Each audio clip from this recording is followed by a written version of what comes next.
Satyabhama Institute of Science and Technology, Chennai. Satyabhama Institute of Science and Technology, Chennai.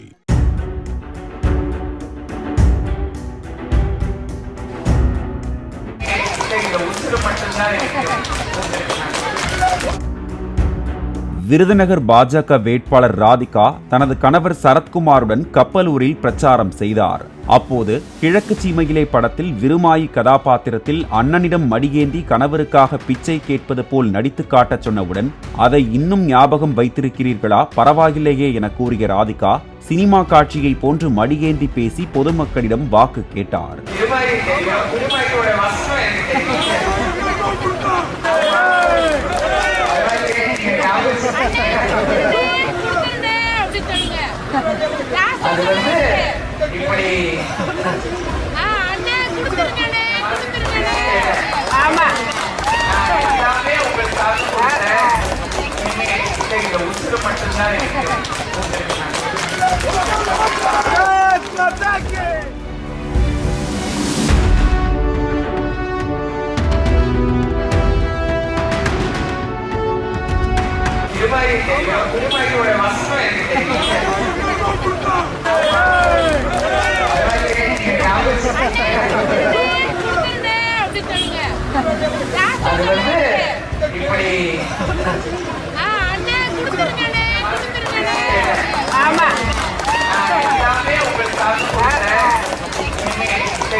Satyabhama Institute of Science and Technology, Chennai.